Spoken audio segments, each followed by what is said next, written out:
Well, when I thought BMW wouldn't surprise me with any upcoming BMWs, well, I have been surprised yesterday with the new X5 M 2024. And yes, you have guessed it right. Today I'll be telling you more about the upcoming 2024 X5 M. Yes, I'm Junior, and you're watching Junior on Cars.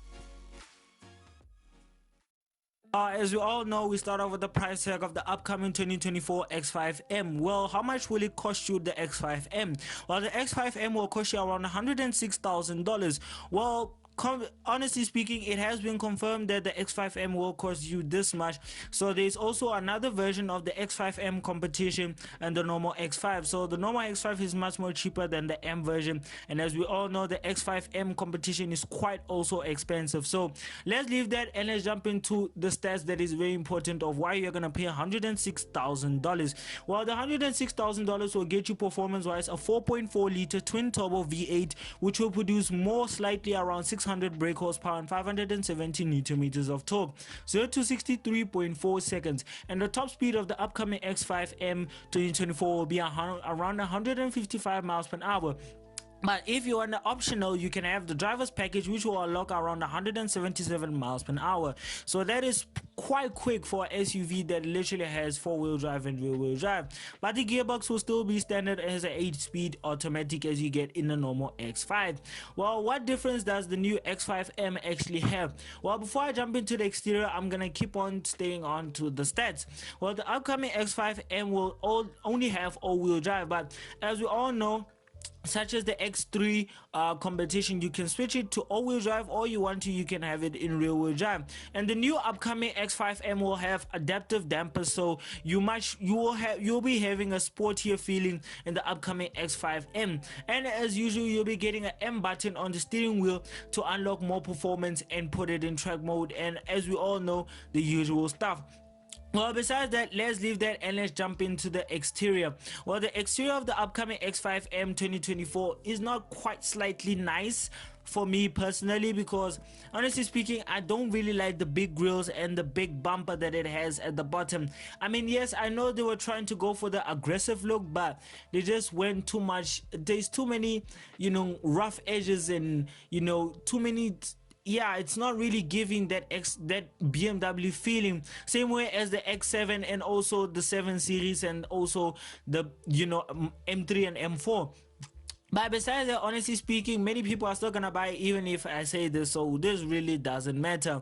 Well, honestly speaking, the exterior, like I said, is not really for me. It doesn't give me that feeling, even though I can see that BMW are trying to go for that sportier look and angrier look for the BMW X5, but honestly speaking, it just doesn't give me that feeling of it. It really doesn't look that cool. I mean, yeah, from the back it does. I mean, the lights and everything just goes crazy. It looks absolutely beautiful, but the front is not really, it's not really nice. It's just too big, the grille, honestly speaking, even though it's not like M3 and M4, but it is quite big for a BMW X5M.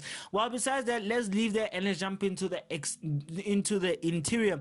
Well, BMW, as BMW is, will be having the iDrive in the new upcoming X5M. Yes, as we all know, BMW has been exercising their iDrive in most of their BMW, so and not really nothing new. So the iDrive software will be actually in the X5M and also in the upcoming BMWs. Well, besides that, honestly speaking, BMW has also updated some of the stuff, such as the center console and all of the important stuff. Well, you will be getting Apple CarPlay as standard, and also I think there will be Android Auto. But honestly speaking, besides that, it is still, honestly speaking, a BMW. It doesn't really make any difference.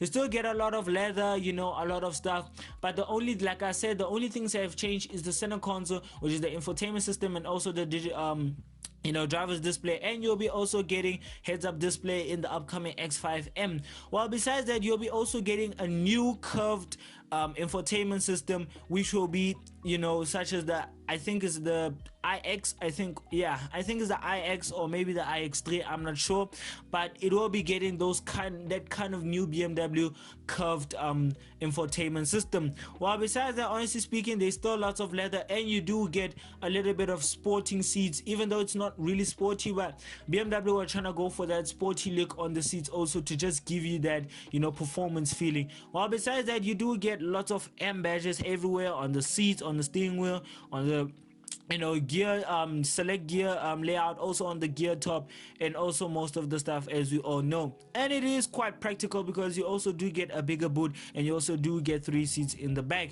so it is quite a family car and also a sportier look. As we all know, the X5M is quite sporty, but it still has to be practical.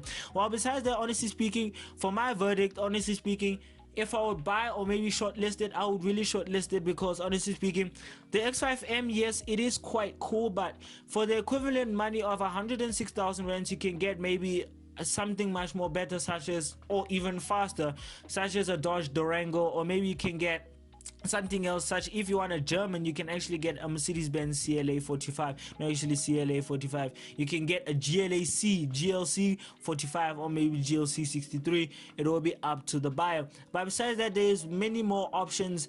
If this is American, I don't really think most Americans will be really going for saying, I would choose over a Dodge Durango, which has more horsepower and much more cheaper than a BMW X5. Why would I go for something such expensive if I can pay less than that by buying a Dodge Durango? But as Germans, they will be buying the X5M, and also British and South Africans and all of those countries. But besides that, on my theory, honestly speaking, the X5M, it is quite cool, but it's not really for me.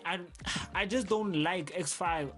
The X5 is quite cool. It does punch out, X5M does punch out a lot of horsepower, and it does have a twin turbo V8, but it's not really for me. It doesn't give me that feeling of buying it. For that kind of money, I would usually buy something like a Dodge Durango, like I said, or maybe something German like a E63S, or maybe something like a C63S, or maybe even I would buy M2, you know. So I'm really not into the X5M, and I really don't like the SUVs or BMW's X editions. They just don't really give me that feeling. I just don't like them. Hope you all enjoyed the video. If you did, please give it a like, and if you want to watch more videos of mine, click onto the main channel to go enjoy more videos of mine. And if you want to know more about my channel, I suggest that you go and visit our Instagram page, which is Junior on Cars, and more car content coming soon. So bye.